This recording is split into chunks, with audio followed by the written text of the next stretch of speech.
de commencer tout de suite et de rentrer dans le vif du sujet, peut-être en rappelant très rapidement justement ce qu'est le mentorat. J'imagine que voilà, vous l'avez quand même un petit peu en tête toutes et tous, mais on va revenir un peu sur cet élément-là très rapidement et ça va me permettre de poser la première question à Yvan. Donc juste le mentorat, petite piqûre de rappel, donc c'est une relation interpersonnelle d'accompagnement, de soutien.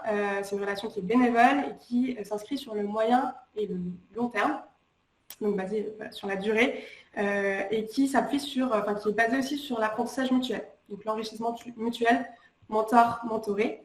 Et c'est notamment une relation qui est rendue possible grâce au mentor. Donc là, c'est justement la première question que je vais poser à nos intervenants et je vais la poser à toi Yvon en premier. La première question, donc toi Yvon, juste pour rappeler, donc toi tu es un spécialiste du mentorat au sein de Mentorat Québec, donc tu accompagnes des structures dans le développement de leur programme de mentorat, dans la formation de leurs mentors, et je voulais t'interroger en premier lieu sur cette question. Quelles sont selon toi les spécificités du mentor et les attentes que nous avons de ce mentor? Quelle posture on attend des mentors? Je te laisse la parole. Alors, Cécile, évidemment, je vais répondre de mon point de vue de généraliste en mentorat, mais dans la majorité des cas, ce que je peux dire s'applique à toutes les formes de mentorat. En fait, il y a plusieurs choses qu'on s'attend de voir chez un mentor, et je vais en mentionner peut-être 5 ou 6, parce qu'on a le temps de le faire. Premièrement, le mentor est toujours là pour répondre à un besoin de la personne mentorée. Donc, la posture du mentor ou de la mentor dépendra essentiellement de la situation, du contexte, des circonstances dans lesquelles se trouve la personne mentorée, et ça, peu importe son âge. Ce qui veut dire que le mentor ne doit pas arriver avec sa recette de mentorat, mais avec assez de maturité pour être capable de naviguer sur une route qu'il n'aurait pas toujours choisie lui-même dans la relation mentorale.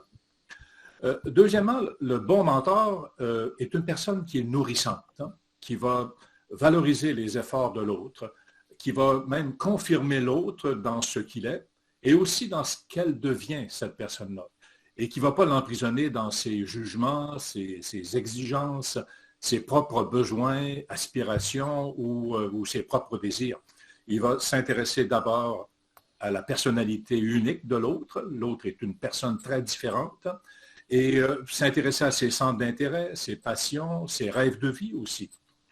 Et de plus, le mentorat, évidemment, c'est une tâche délicate là, pour laquelle il faut être préparé. Tout le monde devrait être préparé pour les relations mentorales. Parce qu'on se construit, en fait, dans le regard de l'autre. Et à cet égard, le concept de soi peut être un peu plus fragile chez certaines personnes qui sont mentorées, particulièrement chez les plus jeunes. Donc, si je suis mentor, je dois être prudent par rapport à ce que je renvoie ou ce que je reflète à l'autre par ma présence, par mes mots, mes biais inconscients ou ma posture générale. Le troisième point, peut-être, c'est qu'un mentor devrait avoir envie et même besoin de générativité. Donc, avoir le goût de donner aux suivants, aux générations suivantes, mais pas dans le sens du don de soi, qui est une démarche souvent très égocentrique, mais en étant un modèle dont il est possible de s'inspirer, surtout par son attitude positive par rapport à la vie, par rapport aux autres surtout. Et donc le mentor doit aussi se dire qu'il n'est pas là pour l'autre, mais avec l'autre, ce qui est une posture très différente en mentorat. Parce qu'il y a beaucoup de mentors qui disent « je suis là pour mes mentorés ». Mais non, tu es avec ton mentoré. Et ça exige une certaine discipline mentale de la part du mentor. Le quatrième point, c'est qu'un mentor doit aussi être curieux pour d'abord découvrir l'autre et en s'apprêtant souvent à explorer des routes nouvelles avec son mentoré, des routes qu'il a peut-être déjà parcourues lui-même, mais avec une nouvelle perspective cette fois-là.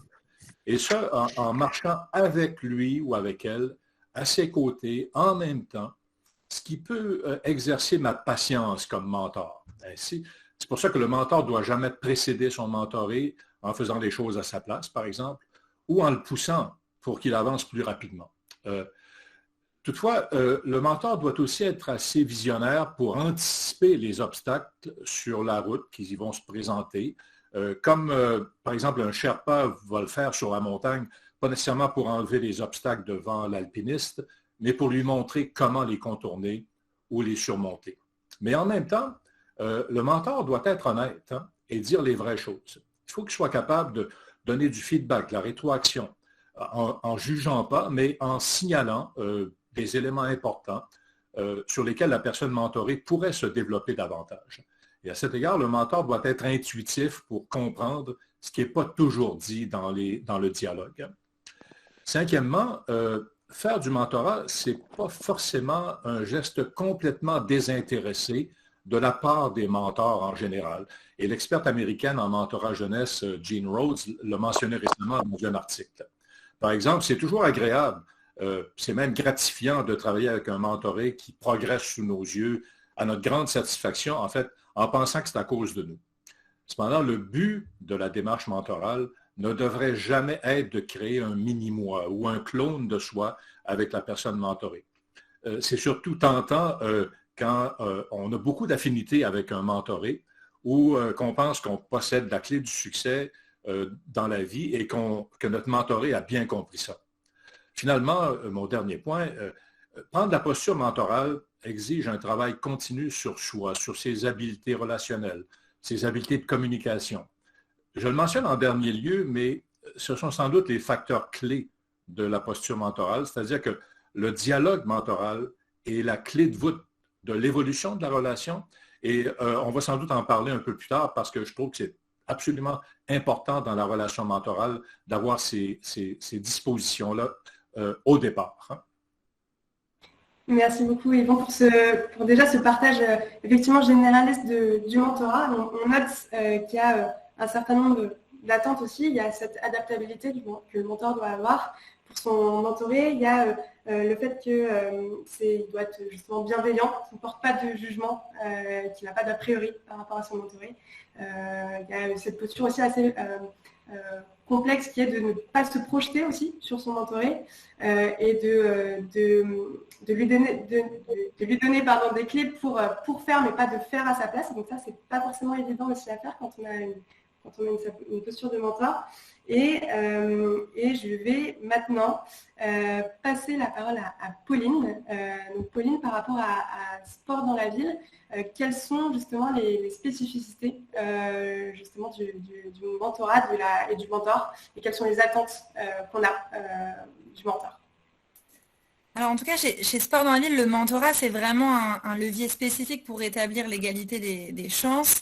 Ça va être vraiment une relation durable qui va permettre d'intervenir en profondeur et sur des thématiques variées auxquelles le mentoré pourrait être confronté.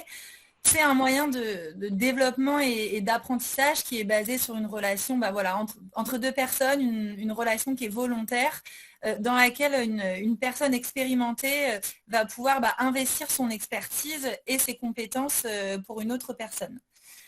À la différence de l'école, de la famille ou des pairs, le mentor, en tout cas, peut être un pilier externe pour le mentoré. Celui-ci va vraiment apporter un regard extérieur différent des gens que le mentoré peut fréquenter quotidiennement et habituellement. Et justement, ce mentor, il va développer une relation de confiance individuelle avec le mentoré. Et comme le disait Yvon tout à l'heure, le mentor va vraiment prendre le temps de la découverte et se rendre disponible. Et surtout, il va s'adapter et répondre à des besoins, s'adapter à un contexte, à une situation et à une personnalité. Nous, chez Sport dans la ville, on accompagne des jeunes entre 14 et 25 ans. Et le mentorat est vraiment la seule action qui va permettre à ces jeunes de pouvoir faire une immersion dans la vie d'un professionnel qui n'a pas forcément les mêmes bagages et qui ne vient pas forcément du même environnement social. Et Julie le dira tout à l'heure, mais eux, ils ont une spécificité différente. Mais en tout cas, nous, les mentors sont exclusivement des personnes qui sont encore actives dans la vie professionnelle et qui peuvent véritablement partager leur expérience et la réalité actuelle du monde du travail. Et pour nous, le matching, il se fait vraiment à ce moment-là entre le métier du mentor et les différentes aspirations professionnelles de ces jeunes. Et donc, en fait, tout au long de la relation de parrainage, on laisse une certaine forme de flexibilité, puisque c'est important que le binôme, le mentor et le mentoré puissent construire leur relation à leur propre rythme. Mais ce qui est vraiment primordial, c'est la disponibilité du mentor, c'est de le rencontrer une fois par mois, c'est d'échanger avec le jeune régulièrement. Et c'est vrai qu'aujourd'hui, on a de très belles histoires avec des mentorés qui ont été accompagnés pendant des années et aujourd'hui qui sont devenus eux-mêmes mentors. Et du coup, je finirai par ça, mais ce qui est très important, c'est que les mentors, ils s'engagent dans une aventure qui est avant tout humaine et ils doivent absolument faire preuve de bienveillance, d'écoute et puis surtout être prêts à donner de l'énergie suffisante pour faire avancer et évoluer le mentoré dans ses différents projets. Merci beaucoup, Pauline, également pour ton partage et par rapport aussi à la vision de sport dans la ville. J'en viens effectivement à toi, Julie. Effectivement, il y a une spécificité chez Socrate, c'est que vos mentors, ce sont des lycéens. Voilà. Et du coup, voilà, pardon. Mais ma question, effectivement, et elle précise un peu ça, c'est est-ce que les attentes et les spécificités sont les mêmes, justement, avec ces mentors lycéens? Est-ce que, finalement, il y a des attentes et des spécificités qui sont communes à tout type d'action de mentorat, quel que soit le profil, justement, des mentors?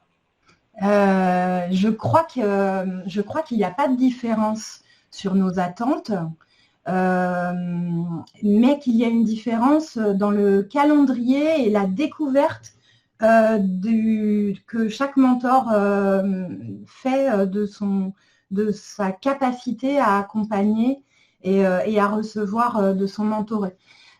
Donc, le timing de la formation, le type de formation qu'on va proposer vont être adaptés aux expériences, aux premières expériences, à la sensibilité et puis aussi à la capacité d'abstraction qui n'est pas forcément toujours très développée entre 15 et 18 ans, ça dépend de la maturité de chacun. Nous, on n'a pas de spécificité. Si on doit le rédiger pour un texte institutionnel, on dira la même chose. Ensuite, on va le mettre en mots de façon différente. Nous, on a des mentors qui sont à cheval vraiment entre...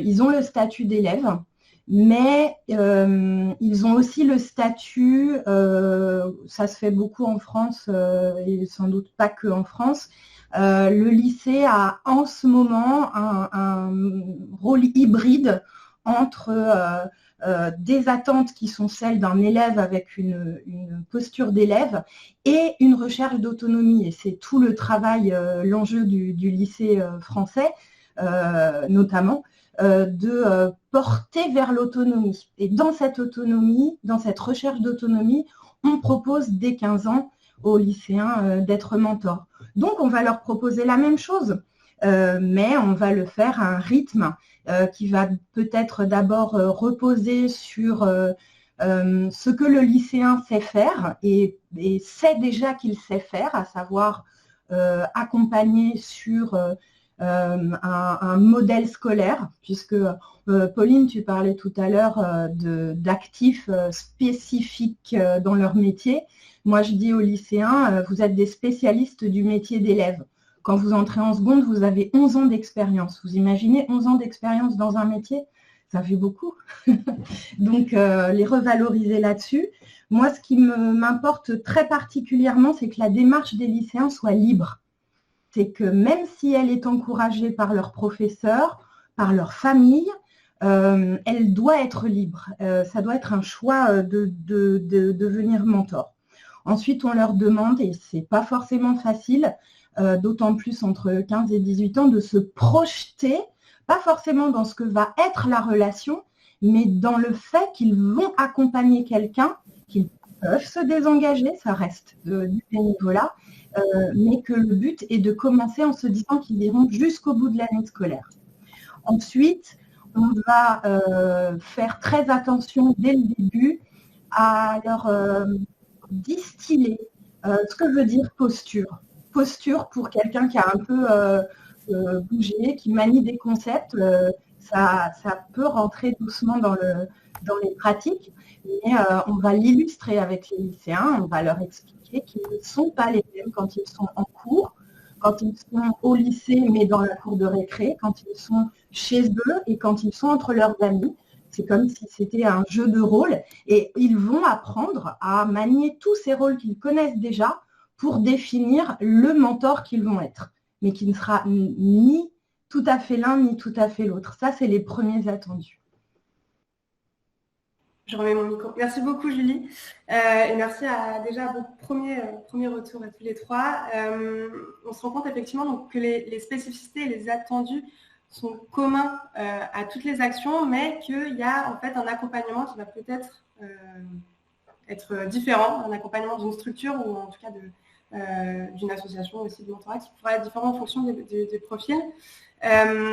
On note aussi que du coup la posture de mentor, elle est aussi vraiment déterminante dans la création justement d'une relation de confiance avec son mentoré. Et il y a un certain nombre de questions qui viennent aussi à l'esprit. Et j'aimerais bien maintenant qu'on puisse un peu prendre le temps de répondre à certaines questions qui sont aussi les bases, les fondements justement du mentorat. C'est cette fameuse relation de confiance dont on parle assez souvent et cette relation aussi positive et durable. Parce que effectivement, le mentorat, on l'a évoqué en tout début de table ronde, c'est une relation qui est sur du moyen long terme, donc sur la durée.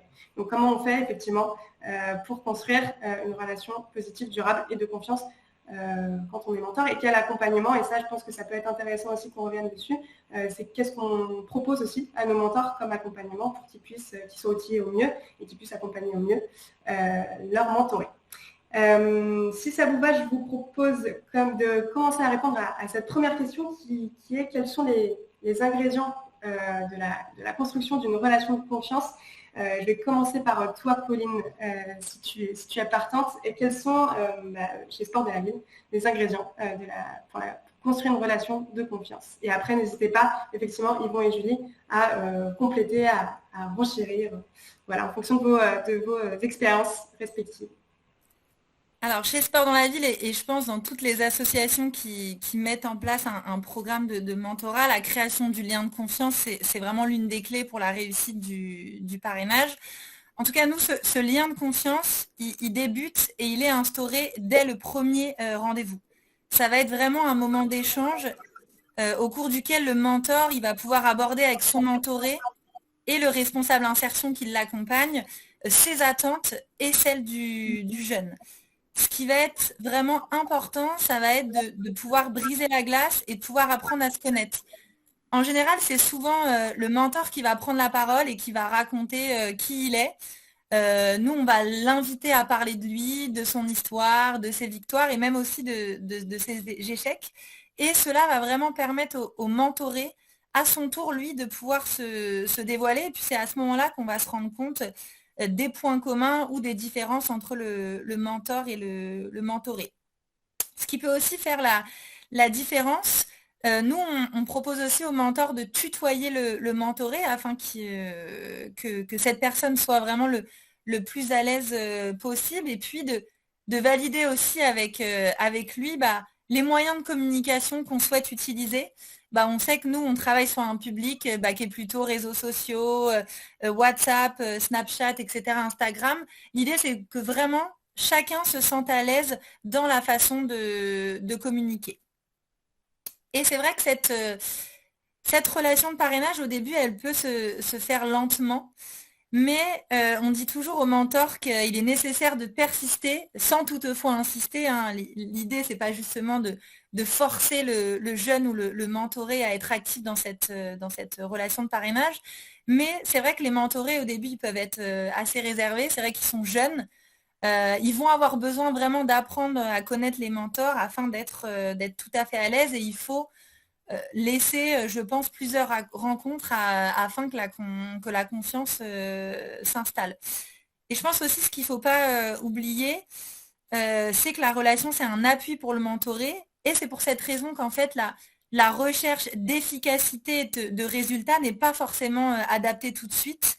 Voilà, il ne faut pas que le mentor il ait des exigences trop élevées envers le mentoré parce que ce ne serait pas favorable à une relation de confiance. Merci beaucoup, Pauline. Est-ce que Yvon ou Julie, vous voulez rebondir et nous donner un peu votre perspective, votre vision aussi par rapport à cette relation de confiance? Yvon, je te laisse juste activer ton micro.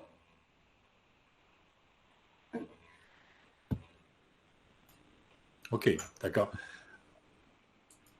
Alors, Bon.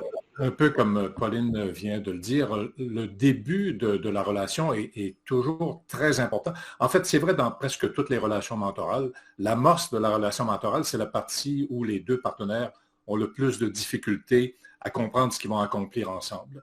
Donc, c'est pour ça que moi, je dis toujours aux mentors, bien, il faut créer un genre de filet de sécurité psychologique dans la relation. Donc, il faut la co-construire, cette relation-là. Ce n'est pas juste le rôle du mentor. Le mentoré a aussi un rôle à jouer là-dedans. Et puis, le mentor doit en quelque sorte suspendre son ego en acceptant de rencontrer le mentoré dans son modèle du monde, qui n'est pas nécessairement quelque chose qu'il peut partager comme tel. Alors, généralement, pour créer un climat de confiance plus rapidement, moi, ce que je suggère aux mentors, c'est de faire un simple exercice de dialogue initial, puis Pauline en a parlé un peu tout à l'heure, pour établir un rapport personnel qui peut favoriser la création de ce lien de confiance-là. Alors moi, ce que je dis, dès la première rencontre, c'est « Peux-tu me raconter ton histoire? Hein? Commence au début, prends ton temps, 20, 30 minutes, peu importe, on a tout notre temps. Je vais peut-être te poser quelques questions en cours de route pour mieux comprendre, mais je veux connaître ton histoire. » Et on pense parfois, ça ne s'applique pas à un jeune de 12 ans. C'est fascinant ce qu'un jeune de 12 ans peut vous raconter par rapport à sa vie. Hein? Et puis après ça, c'est sûr, on dit, bon, ben, quand tu auras terminé, moi, je vais te raconter ma propre histoire, si tu le veux, bien sûr. Hein? Et puis, ce qu'on se dit là, entre nous, là, ça reste absolument confidentiel. Donc, quand le mentor partage son histoire, comme le disait tout à l'heure Pauline, il faut aussi parler des moments difficiles qu'on a connus dans notre vie. Parce qu'il n'y a personne qui est parfait. Tout le monde a eu des expériences d'apprentissage parfois difficiles. Et pour créer ce climat de confiance-là, il faut avoir donner ce sentiment qu'on est vulnérable, nous aussi, et qu'au cours de la relation, le mentoré pourra aussi dévoiler ses zones de vulnérabilité. D'autre part, il est possible que ça ne clique pas, là, comme on dit, là, dès le départ. Hein? Parfois, ça peut prendre quelques rencontres pour bâtir la confiance mutuelle. C'est tout à fait normal, c'est vrai dans beaucoup d'autres relations. Alors, ce que je dis aux nouveaux mentors, c'est de penser à quelqu'un qui les a parfois inspirés dans leur vie, qui les a aidés à découvrir un talent, une habileté ou une qualité qu'ils n'avaient pas encore reconnue en eux-mêmes. Et puis, donc, à ce moment-là, ça va leur donner une inspiration pour savoir comment quelqu'un d'autre a été bon avec moi pour m'aider dans mon développement, dans ma croissance. Donc, la démarche initiale, c'est vraiment de tisser le lien mentoral. Et il y a peut-être 4 éléments, moi, que je trouve qui sont importants quand on le fait. D'abord, commencer par les objectifs du mentoré. Qu'est-ce que le mentoré veut accomplir?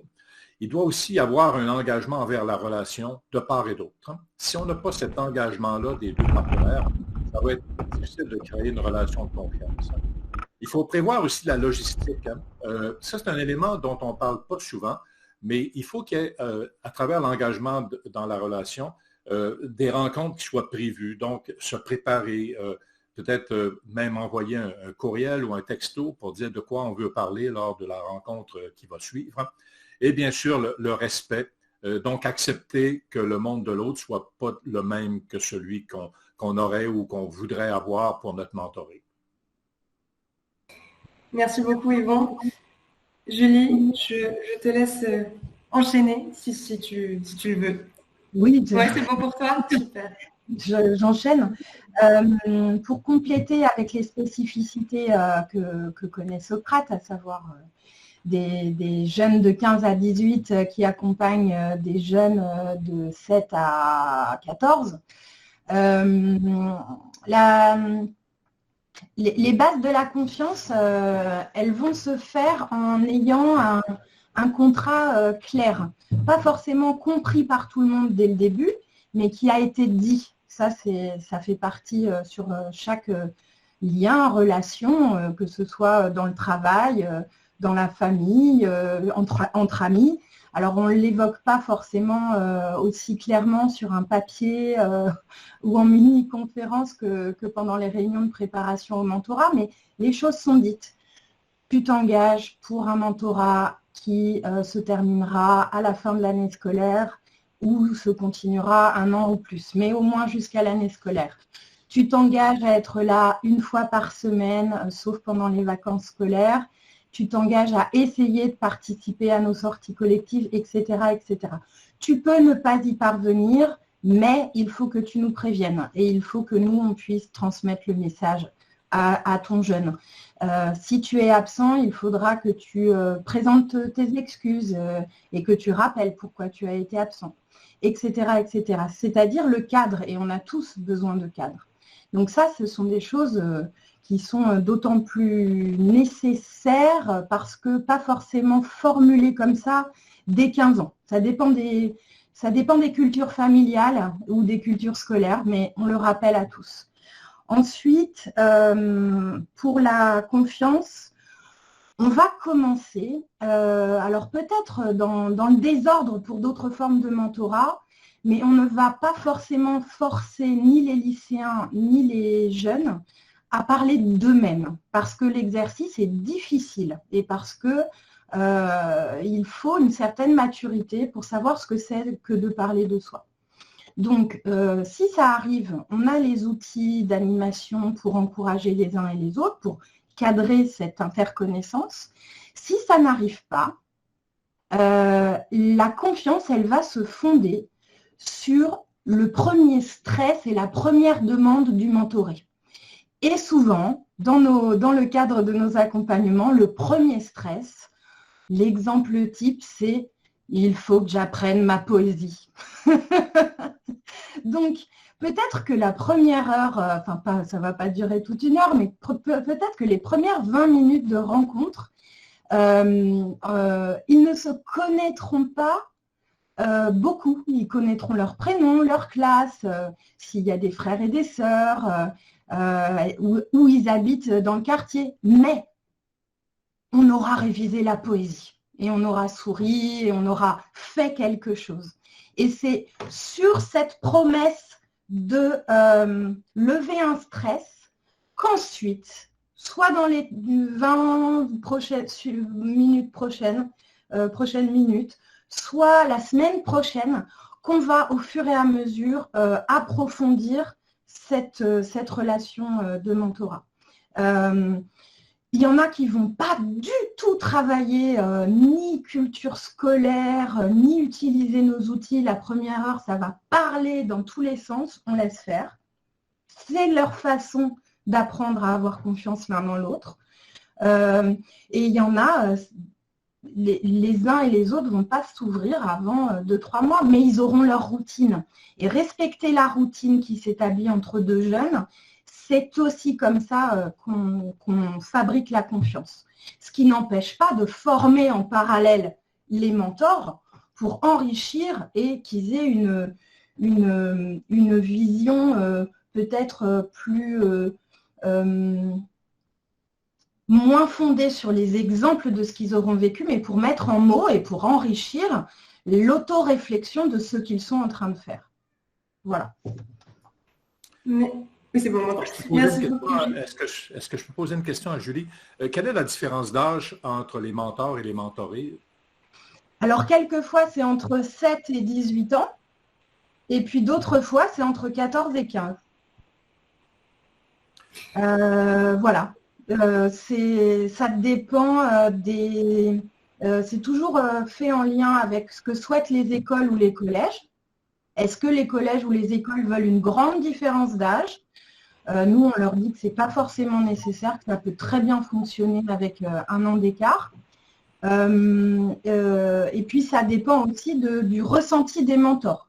On a des mentors qui, pour la première année, vont se dire « Non, non, moi, je veux aider en école primaire. Je veux aider maximum jusqu'à 11 ans. Après, je ne sais pas si j'ai le niveau, etc. Et puis finalement, ils vont se rendre compte qu'aider un enfant jeune, ce n'est pas si facile que ça. Voilà.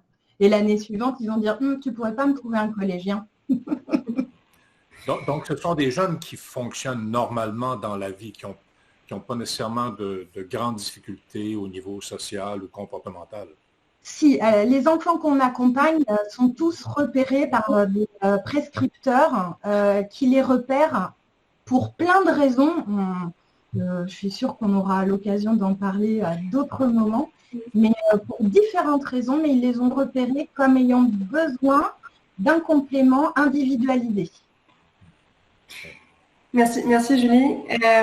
Effectivement, on a une petite dizaine de minutes devant nous pour aborder une deuxième question qui aussi correspond au fondement du mentorat, c'est comment on construit une relation positive et durable.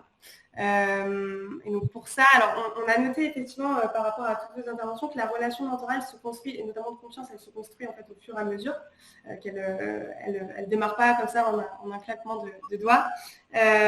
Comment, alors je vais peut-être laisser la parole à Yvon pour cette deuxième question, mais comment on construit justement une relation positive et qui dure dans le temps de mentorat, selon toi, avec ton regard? C'est une question qui préoccupe toujours les mentors. En fait, quand on forme les mentors, là, en quoi je peux créer une relation, avec quoi je peux créer une relation positive puis qui va être durable. Alors, on veut tous que nos relations mentorales soient positives puis qu'elles aient un impact qui soit durable. Et non seulement durant la période de temps qu'on nous alloue pour la relation, mais dans ce qui reste de la relation. Je ne voudrais pas être trop long là-dedans, mais le mentor doit nécessairement pas forcer ou précipiter le processus d'apprentissage du mentoré, puis on l'a mentionné plus tôt. Donc, il faut laisser au mentoré le temps de cultiver ses habiletés, gagner en confiance, obtenir des résultats positifs graduellement. Mais comme dans toute relation, il peut y avoir des moments de frustration, de contrariété, des malentendus, de mauvaise communication aussi. Alors, les mentors doivent démontrer à ce moment-là leur patience, comme les mentorés d'ailleurs. Hein. Puis ça peut être une habileté difficile à développer chez les jeunes en particulier. Alors, j'aime citer un humoriste québécois, André Sauvé, qui avait parlé dans une entrevue de sa découverte du jardinage. Et ce qu'il disait au sujet de son potager peut très bien s'appliquer au mentorat et à la relation entre le mentor et le mentoré. En fait, il disait que dans le jardinage, je me suis rendu compte qu'on ne travaille jamais sur la plante. Hein. Tu travailles tout autour de la plante. Tu enlèves les mauvaises herbes, tu l'arroses, tu la protèges du soleil, mais tu ne travailles pas dessus. Parce que, comme il disait dans ses propres mots, elle fait sa job toute seule. Hein? Et ça, disait-il, j'apprends de ça. Dans la vie, il suffit que je me mette dans un environnement qui va favoriser l'éclosion et on n'a pas à travailler sur la chose, on travaille autour. Donc, parfois, un mentor veut constater des résultats rapidement chez le mentoré, découlant de son accompagnement. Je vais voir, écoute, est-ce que ma relation est positive? Hein? Puis aimerait bien pouvoir tirer sur la plante, mais ça ne peut pas fonctionner. Alors, chaque personne évolue en fonction de son contexte, mais on peut assumer que l'être humain normal qui arrive au monde avec tout ce qu'il faut pour grandir a juste besoin d'être entouré un peu comme on le fait dans le jardinage. Hein. Donc, c'est plus évidemment compliqué pour les jeunes qui ont eu parfois des conditions initiales défavorables dans la vie, mais c'est le rôle du mentor de savoir quelles sont les conditions qui sont les plus favorables pour accompagner ce type de mentoré. Alors, pour que la relation soit positive et durable, il faut nécessairement qu'elle soit encadrée avec une certaine discipline. Donc, il faut qu'il y ait comme un équilibre entre la convivialité puis la démarche de développement et d'apprentissage. Hein. Parce qu'une relation conviviale, amicale, sans but à atteindre, ce n'est pas vraiment du mentorat. On aura plutôt tendance à créer de la dépendance d'ailleurs à ce moment-là, alors que comme mentor, on veut créer de l'autonomie chez le mentoré. Et il ne faut pas oublier qu'en mentorat, la personne est en mode de devenir. Donc, la plante doit être capable de pousser par elle-même. Alors, pour revenir au facteur de discipline que je mentionnais il y a quelques instants, chaque rencontre devrait avoir un cadre, une forme qui permet de progresser d'une rencontre à l'autre avec un certain nombre de questions que le mentor peut avoir. Ben, sur quoi tu as travaillé depuis notre dernière rencontre? Qu'est-ce que tu as fait pour atteindre tes objectifs, etc. Alors, pour arriver à maintenir un bon rythme, une bonne énergie à la relation, il faut toujours partir de ce que la personne peut faire un peu mieux ou légèrement différemment d'une rencontre ou d'une expérience à l'autre. Alors, c'est important d'être à l'affût, moi, de ce que j'appelle des moments de mentorat, c'est-à-dire d'anticiper ce que la personne peut réussir, parce que c'est le succès qui crée la motivation et non le contraire. Alors, des fois, on dit, bon, ben, je vais me motiver puis je vais avoir du succès, mais dans la vie, là, la psychologie l'a démontré, c'est le contraire qui arrive. Il faut avoir un succès pour être motivé. Donc, toujours reconnaître les succès accomplis, les apprentissages et préparer ensemble la prochaine étape qui pourrait être une réussite possible et stimulante. Et en termes de durabilité, il est certain que le mentor ne peut jamais être certain de ce qu'il a laissé dans son sillage. Parfois, c'est une phrase, un conseil, un exemple qui deviennent, moi, comme je les appelle, des pépites d'or dans la vie des mentorés. Et à cet égard, je retiens une phrase de Betty Bivotz, qui était la fondatrice de Mentoring Europe, qui vient tout juste de décéder, malheureusement, qui a dit très justement que le mentorat touche l'éternité. Alors, vous ne savez jamais quand son impact va se terminer. Merci Yvan pour ton retour. Est-ce que Pauline ou Julie, je ne sais pas qui veut rebondir sur justement cette construction d'une relation durable et positive? Première qui ouvre le micro. J'y vais, Pauline. Moi, je voudrais rebondir sur ce que Yvon disait sur prendre le temps de la convivialité. Ça fait partie des choses qu'on est quasiment obligé d'apprendre à nos mentors et nos mentorés, à nos binômes, de prendre le temps d'avoir un temps de relâchement, de rigoler, de pas forcément être efficace.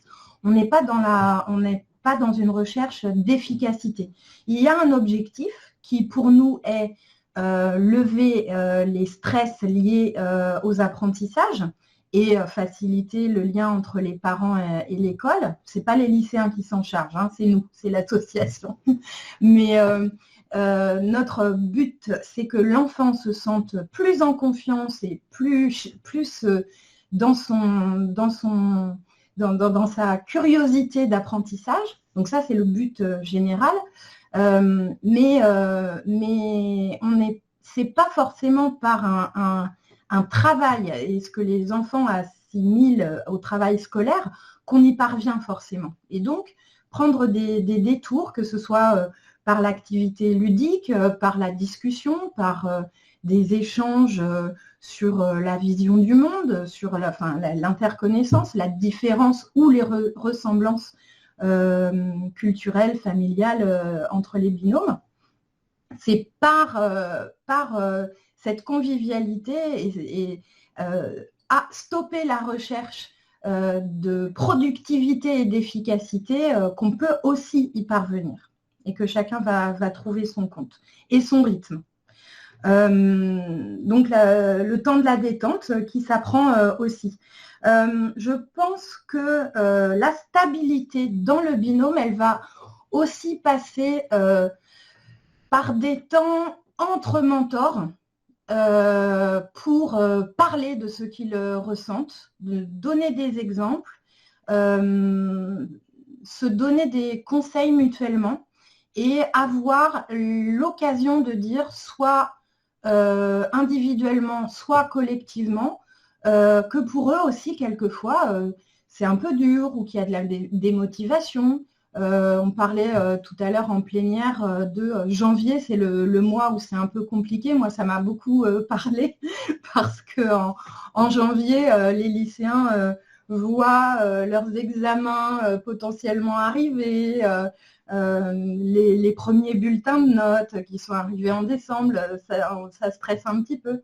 Donc, avoir des occasions et d'outiller et de former, mais aussi de laisser la parole entre mentors s'exprimer pour deux pour démêler tous ces fils. Je dis souvent que nos binômes, les deux âges, bon, pas plus, pas moins que des adultes, mais c'est des éponges à émotions auxquelles il faut qu'on fasse très, très attention et que c'est notre écoute aussi qui va permettre au mentor de se sentir bien dans sa relation et donc de transmettre sa tranquillité d'esprit pendant son mentorat. Merci beaucoup, Julie. Pauline, tu as quelques minutes aussi pour compléter aussi de ton côté. Et ensuite, on commencera cette partie questions-réponses pour répondre aux questions de nos participants. Alors, Julie a parlé de la convivialité et de la régularité. Donc, nous, on est tout à fait en accord avec ça. Pouvoir proposer une rencontre voilà, en dehors du cadre scolaire et institutionnel, voilà, ça permet vraiment au binôme de se construire. Et du coup, moi, je vais plutôt parler de la formation constante des mentors. Julie parlait d'échanges de bonnes pratiques entre pairs, entre mentors. Et c'est vrai que ça, c'est super important. C'est un engagement qui est bénévole de leur part. On travaille, on est avec des humains et on peut rencontrer des difficultés et c'est hyper important d'échanger. Et je pense que l'accompagnement de l'association, elle est aussi hyper importante. Nous, on fait des points régulièrement, on fait des bilans de fin d'année pour voilà, constamment améliorer le dispositif. Mais il faut aussi montrer aux mentors qu'ils ne sont pas seuls et que le ou la responsable du programme du parrainage est là pour les accompagner, pour les aider et puis aussi trouver des solutions concrètes aux problèmes qu'ils peuvent rencontrer. Merci Pauline. Petit temps de remise de micro. Pardon. Effectivement, donc merci beaucoup déjà à tous les trois pour vos réponses à ces deux questions. On va maintenant passer au temps de questions-réponses. On a eu quelques questions de nos participants et on va prendre une vingtaine de minutes justement pour vous les poser. Je vais laisser la parole à Bleuen. Bonjour à tous. Donc, vous avez été très actifs sur le chat de la conversation et je pense qu'il faudrait donc commencer par ces deux premières questions, mais qui sont liées plutôt sur le profil du mentor. Est-ce qu'il faut être en activité professionnelle pour être un bon mentor ? Elle a été posée plusieurs fois et s'ensuit la question suivante. Combien de mentorés peut-on suivre selon vous ? Je vais donner la parole à Pauline pour répondre à ces deux premières questions. Pardon. Alors, je pense que là, avec Julie, entre Socrate et Sport dans la ville, on voit bien que les mentors ont des spécificités complètement différentes et vous le verrez aussi dans d'autres associations.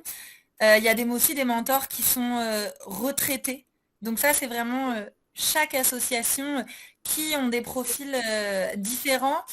Nous, en tout cas, à Sport dans la ville, on s'est concentré sur le lien entre le secteur professionnel et les besoins du jeune.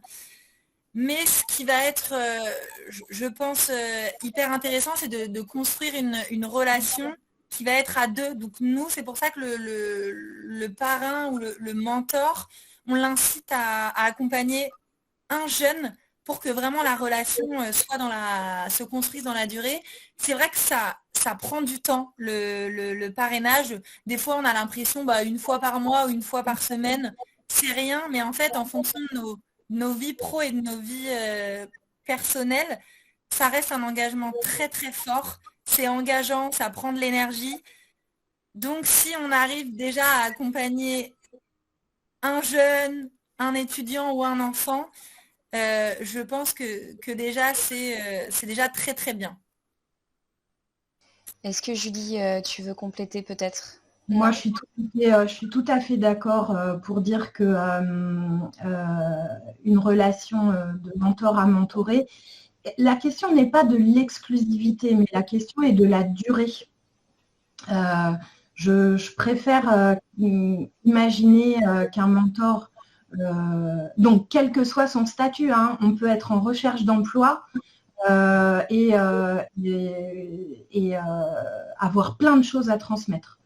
C'est pas le statut social que conférerait l'activité, le poste, le niveau de poste qui fait de quelqu'un forcément un bon mentor. L'exemple type sur les lycéens, c'est que il y a des lycéens qui se disent « je suis très bon élève » et c'est vrai, je peux transmettre, mais ils n'ont jamais éprouvé de difficulté. Et donc, on va les accompagner pour qu'ils comprennent ce qu'est un enfant qui a du mal à comprendre un concept, par exemple. Alors qu'un lycéen, une lycéenne qui s'est déjà retrouvé dans ce type de difficulté va dire je vais te dire comment j'ai compris ça. Et ce ne sera pas du tout la façon qu'un prof aura de l'expliquer. Donc, il faut donc pas de statut préconçu. Il y a juste la bonne association qui va, ou plusieurs associations qui vont pouvoir vous proposer un mentoré. Et deuxièmement, j'ai oublié, donc voilà. Merci beaucoup Julie et Pauline. Yvon, vous vouliez compléter ou Oui, en fait, ça dépend toujours, comme on vient de le mentionner, des besoins du mentoré et des secteurs. Par exemple, je viens de travailler avec une faculté universitaire où on embauche des nouveaux professeurs qui sont aussi des chercheurs. Alors, pour les accompagner, ça prend forcément quelqu'un qui est dans le milieu, qui comprend comment ça fonctionne et qui est en activité professionnelle vraiment assez proche de la vie de la faculté. Mais j'ai un ami qui vient d'être accepté par grand frère, grande sœur, qui a pris sa retraite, qui a 68 ans et qui va accompagner des jeunes de 12 ans. Mais il le fait pour les bonnes raisons et ils l'ont évalué évidemment de A à Z. Parce que, par exemple, chez grand frère, grande sœur, ils ne vont pas accepter quelqu'un qui veut mentorer parce qu'il vient de vivre un deuil, par exemple, il se retrouve seul. Hein. Donc, il ne le fait pas, il le fait pour lui et non pas pour les jeunes. Alors, et par exemple, un jeune médecin devrait se faire accompagner par quelqu'un qui est assez proche du milieu dans lequel il est pour l'aider à passer à travers les anxiétés normales là, d'une nouvelle profession. Alors, donc, je pense qu'il faut toujours comme voir dans quelle mesure quelqu'un peut aider le mieux le mentoré en fonction du besoin actuel. Hein? Parce que plus tard, ça peut être un autre genre de mentor dont la personne aura besoin. Mais pour le moment, il faut regarder le contexte, la situation du mentoré. Une petite précision, pardon. Quand on va sur la plateforme Un jeune, un mentor et qu'on se propose pour être mentor, il y a toute une petite, une arborescence de décision qui est semi-automatisée. Et en fonction de ce que vous remplissez dans le questionnaire, on va vous orienter vers une association qui recherche le type de mentor que vous êtes, selon votre situation. C'est exactement ce que j'allais dire, puisqu'on a eu une autre question qui était doit-on se limiter à faire du mentorat avec une seule association, sachant que chacune semble avoir sa spécificité, ce qui était une bonne question, mais du coup, ce qu'on vous conseille à les associations qui font partie du collectif Mentorat, c'est de vous inscrire en tant que mentor sur la plateforme Un jeune, un mentor. J'ai mis d'ailleurs le lien dans le chat. Voilà, donc vous pouvez directement vous inscrire. On a Sissoko qui rebondit sur le thème en disant un élève en difficulté ne peut pas être mentor. Il y a bien sûr une question d'âge qui va rentrer en compte au niveau du mentorat. Un enfant, on va dire de 13-14 ans, ne va pas pouvoir forcément accompagner un jeune.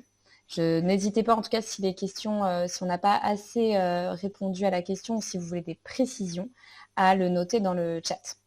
On continue sur les spécificités du rôle du mentor, puisqu'on a eu une question très intéressante qui nous demandait quelle différence entre mentor, psy, coach, conseil, 3 petits points. Voilà. Je laisse la parole à l'un de vous trois si quelqu'un veut répondre. En fait, je peux peut-être répondre parce que j'ai été coach exécutif durant 15 ans. Lorsque j'ai pris ma retraite, je suis devenu coach exécutif, j'ai pris la formation, etc. J'ai travaillé essentiellement avec des cadres supérieurs, surtout dans les grandes organisations, mais aussi avec des entrepreneurs. Et en général, quand on est en coaching, c'est que quelqu'un a une habileté à développer dans l'immédiat, en fait. Hein? Alors, dans une organisation, on ne va pas attendre là, peut-être qu'il y aura des résultats par rapport au coaching. On veut que la personne développe ses habiletés politiques, sa pensée stratégique, et ça doit se refléter dans un laps de temps assez court.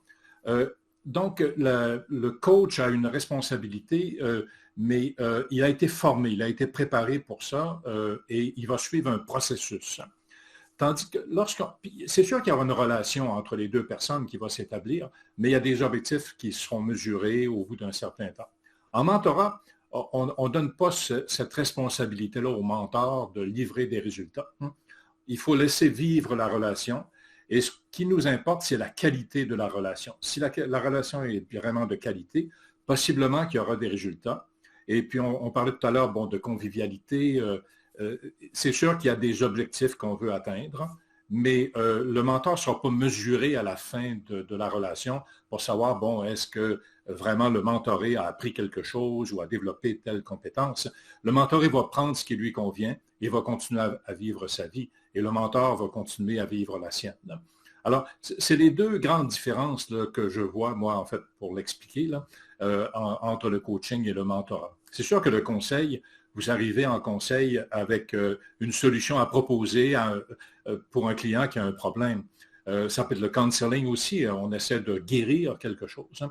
Quand on parle de tutorat, c'est qu'on va accompagner quelqu'un durant une certaine période de temps pour apprendre un métier ou une tâche. Et une fois que la personne a vraiment compris ce qu'il fallait faire, le tuteur disparaît. Il y a le parrainage aussi dont on parle. Parfois, on confond parrainage et puis mentorat. Le parrainage, c'est quelqu'un, moi, qui va pistonner quelqu'un dans l'organisation parce que je me mets en même temps la tête sur la bûche là, pour dire hey, moi, je pense que cette personne-là a des talents et on devrait la promouvoir. Alors, ça, c'est du parrainage. Disons que le mentor peut faire ça dans des organisations, mais ce n'est pas sa principale tâche et ce n'est pas ce qu'on lui demande. Mais ça arrive parfois qu'il fait les deux. Merci beaucoup, Yvon. C'était très clair. Je pense qu'on peut passer à la prochaine question. Encore une fois, n'hésitez pas à réagir dans le chat si d'autres questions vous viennent. Alors, est-ce que le futur mentor peut-il aussi être mentoré ? Je pense que ça rejoint la question de la formation qu'on a un petit peu abordée tout à l'heure. Est-ce que l'un de vous trois veut prendre la parole ? Peut-être Julie ? Si tu le souhaites, bien sûr. Oui, bien sûr. Oui, je pense qu'en fonction de la capacité et logistique et de l'envie, il faut toujours que ce soit pas forcément une demande, mais une action libre de la part à chaque fois. Moi, il me vient à l'esprit, c'est un bénévole de Toulouse, dans le sud de la France, qui avait décidé d'être mentor avec Socrate parce que il faisait ses derniers mois avec l'association NQT, qu'il avait bénéficié de l'accompagnement, il commençait la fin de son mentorat avec NQT et lui était venu en tête dès le lycée, dès la première, de redonner quelque chose, de transmettre. Yvon, tu utilisais un mot que j'ai oublié sur cette envie de transmettre à l'autre en parlant des mentors. La générativité. Ouais. La générativité, voilà. Et cette générativité, elle était, dans cet exemple-là, passée chez le mentoré. Donc, que ce soit dans un sens ou dans un autre, un mentor qui commence par être mentor et puis qui se dit « et si moi aussi je bénéficiais de l'aide d'un autre ?» ou un mentoré qui a envie de continuer, c'est possible. Mais il faut pouvoir faire les deux en même temps. Il faut être pas schizophrène, mais il faut avoir une certaine flexibilité dans sa posture. On n'est pas le même en mentor et en mentoré. En fait, on le voit assez régulièrement dans les grandes organisations. Et moi, je dis toujours, pour être un bon mentor, il faut aussi être un bon mentoré. C'est-à-dire qu'on est ouvert. Parfait. Merci beaucoup de vos réponses. On vient à une question qui a été un aspect, en tout cas, qui a été évoqué lors de la plénière précédente sur la professionnalisation du mentorat. Et la question est, s'agit-il de professionnaliser les associations ou les mentors et qu'est-ce que cela recoupe ? Donc une très bonne question. Je vois Julie qui sourit. Pauline, tu veux réagir? Oui. Rapidement, je pense qu'au niveau des associations, aujourd'hui, la plupart des associations qui proposent un programme de mentorat, elles essayent en tout cas d'avoir les moyens humains, de recruter des responsables de programme, de recruter des chargés d'animation. Donc, on essaye au mieux de structurer nos différents programmes de parrainage. Et je pense qu'il y a une différence entre professionnaliser aussi les mentors, c'est aussi reconnaître leurs compétences. Comment on fait? Voilà, des bénévoles qui s'engagent quotidiennement. Comment on peut les valoriser? Je pense que c'est vraiment plus là la question, parce que c'est vrai que les associations, alors oui, on aimerait avoir plus d'argent pour plus recruter et avoir encore plus de binômes de parrainage, mais ça va être voilà, comment justement valoriser ces mentors et ces mentorés.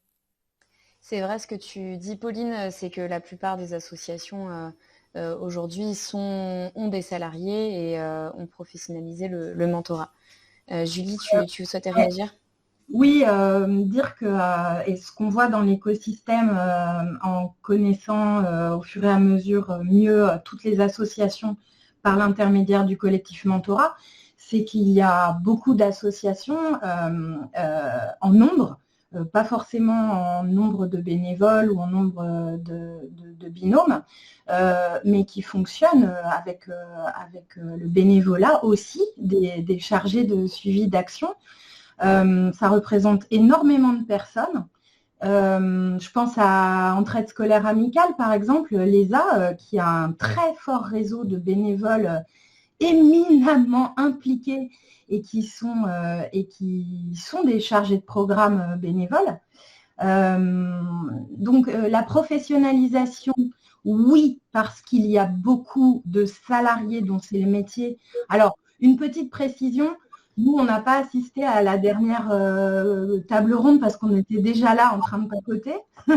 Donc, je vais peut-être redire des choses qui ont été dites tout à l'heure, mais quand on fait un partenariat avec Exopé pour qu'il nous aide à définir ce nouveau métier qui est chargé de mentorat avec tous les mots qu'on met dessus, ça fait partie de la professionnalisation, définir. Ensuite, on peut parler de professionnalisation en même temps qu'on dit définition d'une fonction. Donc, plutôt définir la fonction, je dirais plutôt comme ça, pour ne pas exclure toute la richesse de l'engagement bénévole de nos collègues qui ne sont pas salariés. Oui, en fait, Julie, exactement. Et je pense qu'il faut mettre professionnalisation entre guillemets, dans le sens qu'on veut que nos mentors soient les plus compétents possibles dans leur relation mentorale. Mais ce que je pense qu'il ne faudrait jamais faire au mentorat, c'est de dire qu'on a des mentors professionnels. Malheureusement, ça arrive. Il y a des coachs qui mettent à côté de leur nom qui sont des mentors professionnels. Et là, ça dilue complètement, en tout cas, l'esprit mentoral, à mon avis. Alors donc, je pense que le succès du mentorat actuellement là, nous amène aussi ces différentes tendances là, où les gens s'accaparent, en fait, le mentorat pour gagner leur vie, en quelque sorte. Alors, que les mentors... Pardon, oui. C'est le don payant, le bénévole payé, voilà. Quelquefois, il y a des valorisations dans les entreprises avec des prises en charge, mais ce n'est pas la même chose. Exactement, oui. Parce que les gens qui font du mentorat dans les entreprises sont payés pendant qu'ils font du mentorat, très souvent parce que ça se passe sur les heures de travail, mais ils ne sont pas comme récompensés en plus. Ils sont récompensés de manière... au niveau de la mobilisation, on les reconnaît dans l'organisation. Et c'est ce qu'il faut faire avec les mentors, d'ailleurs, si on veut les garder. Il faut reconnaître leur rapport à ce qu'ils font, par rapport à ce qu'ils font pour l'organisation, mais on ne leur donnera pas un pognon à la fin de l'année pour dire « Ah, ben, tu as été mentor, cette année, tu as droit à 10 % de plus de salaire. » Oui, totalement. Merci pour vos précisions. On est bientôt à la fin. Il nous reste 2 dernières questions qui sont un petit peu plus spécifique. Alors, on a une question, quid du mentorat des jeunes inscrits à l'université, notamment en licence. Donc je pense que c'était plutôt pour le public accompagné. Et donc là, pour le coup, ça dépend des associations qui sont visées. On va accompagner un public différent. Et comme je vous le disais, n'hésitez pas à indiquer, par exemple, si vous préférez accompagner des jeunes inscrits à l'université sur la plateforme. Et du coup, vous serez redirigé vers une association où le public sera, par exemple, des étudiants. Et on a une question un petit peu plus particulière sur le maintien d'une attitude extrêmement réservée du mentoré, un lycéen de 16 ans, donc on sent c'est du vécu, après plus de 3 ans d'accompagnement, est-il normal? Donc je pense qu'au travers de cette question, il y a aussi peut-être la question de l'échec du binôme ou de comment bien faire vivre cette relation. Julie? Ouais, ma première réaction, c'est l'attitude reste réservée, mais la relation dure depuis 3 ans. Donc, moi, j'entends très rapidement, là, comme ça, qu'il y a une relation et que peut-être la nature réservée de ce jeune, peut-être que ça changera, mais plus tard, et que si la relation se passe bien, est-ce que la norme, c'est d'être extraverti? Peut-être pas. Voilà. Donc non, c'est pas il n'y a pas de normalité. Est-ce que le jeune y trouve son compte? Est-ce que le mentor y trouve son compte? C'est ça la première question, selon moi. Oui, et Julie, juste pour enchérir, c'est que le mentor doit s'adapter à la personne. Et d'ailleurs, moi, quand je fais de la formation continue avec les mentors, on parle beaucoup des styles de mentorat, en fait. Hein? Alors, il y a des mentors dans le domaine de l'entrepreneuriat, par exemple, qui sont assez directifs, hein, et on les prépare à être moins directifs. Hein. Il y en a d'autres qui laissent aller complètement, qui ne vont pas intervenir, qui ne vont pas donner de feedback. Hein. Alors, il y a toute une panoplie de styles qu'on peut adopter en fonction de la personne avec laquelle on travaille. Alors, il y a des personnes où effectivement, il peut y avoir des longues relations, mais où la personne est assez autonome pour décider ce que lui convient. Et le mentor est juste là pour l'accompagner. Donc, on l'a réalisé avec des jeunes en particulier au Québec, juste la présence du mentor hein, peut avoir un impact considérable sur la personne en termes d'influence ou de modèle, en tout cas, qui l'inspire pour sa vie ou sa carrière.